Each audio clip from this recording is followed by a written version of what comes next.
discutir aqui a mexicanização do Rio de Janeiro, você como ex-secretário de Segurança, você como ex-delegado da Polícia Civil aqui no Rio de Janeiro, tem muito a contribuir, né? Tem muito a contribuir. Você conhece, assim como eu, como se dá o jogo nesse tabuleiro de xadrez que acontece aqui no Rio de Janeiro, nessa disputa territorial sangrenta e econômica que acontece entre as facções que controlam a maioria das favelas aqui no estado do Rio de Janeiro. TCP, Comando Vermelho, o ADA hoje está praticamente extinto, né? O que sobrou para o ADA foi o que ficou aí para aqueles que eles chamam de Trevão, né? Que acabou de sair do presídio, que é o... Caramba, lá da Vila Vintém, Hélio. Qual é o nome dele? Ele acabou de sair recentemente. Celcinho da Vila Vintém.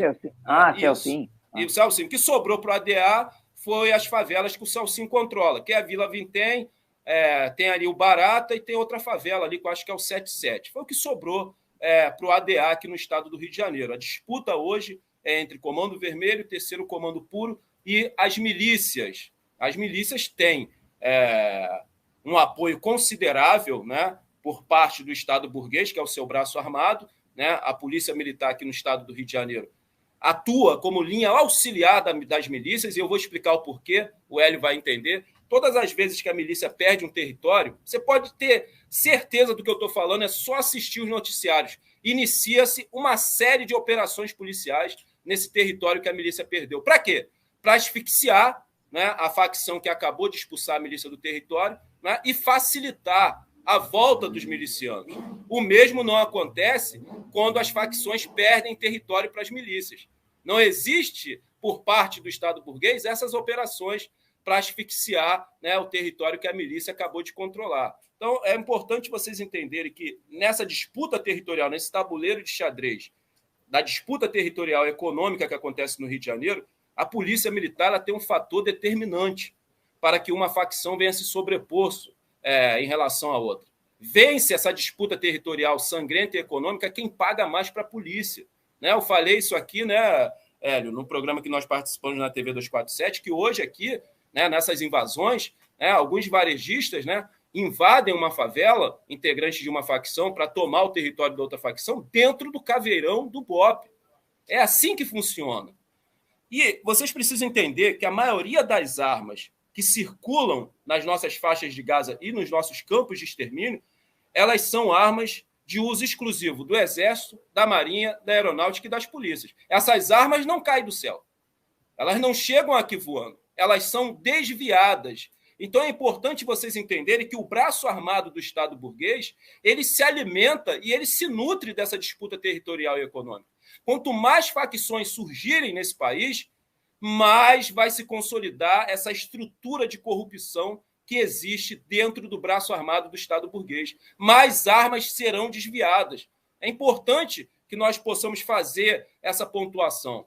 Por quê? Uma das narrativas da política de guerra às drogas é que o Estado está combatendo a circulação de armas que circulam dentro das favelas e a venda de entorpecentes. Uma grande falácia.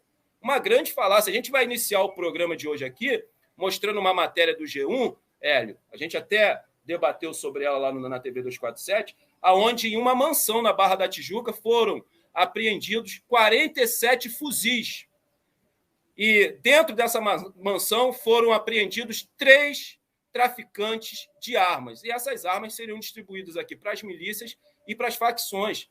É importante começar com essa matéria. Para quê e por quê? Para que nós venhamos desmontar essa narrativa que dá subsídio e que dá uma carta branca para o Estado burguês realizar as maiores atrocidades, né, dentro das favelas e periferias, realizar esse massacre estatal que acontece dentro das favelas e periferias, que geralmente, normalmente, acabam tendo desdobramentos de chacinas. Nós temos aqui centenas de chacinas que acontecem no estado do Rio de Janeiro. Algumas acabam tendo notoriedade e visibilidade na imprensa, mas tem uma série de outras chacinas que não chega, né, ao conhecimento da sociedade e da opinião pública.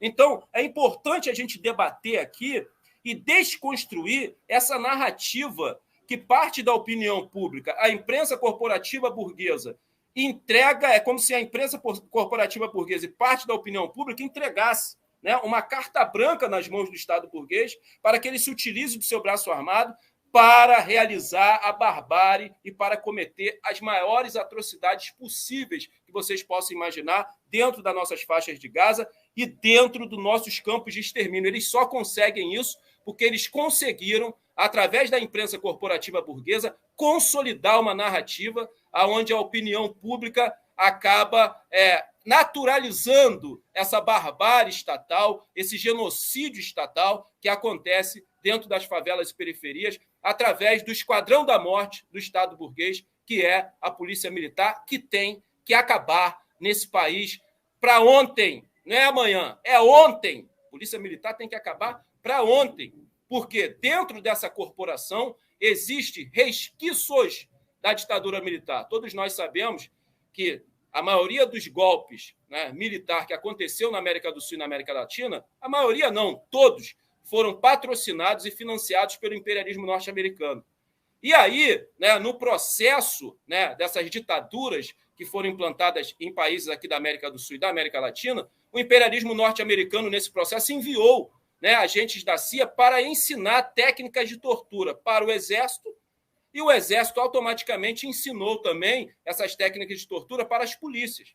Pois bem, nós passamos por um processo de redemocratização, com muitas aspas, não punimos, né, os algozes e torturadores da ditadura militar. Isso foi um erro que aconteceu no processo de redemocratização, anistiar, né, aqueles que golpearam esse país em 64 para atender os interesses do imperialismo norte-americano. E hoje, Hélio, nós vivenciamos uma tutela militar porque os militares que participaram do golpe não foram punidos. Eu estou falando do golpe de 1964. Isso fez se consolidar nesse país uma tutela militar. Está aí.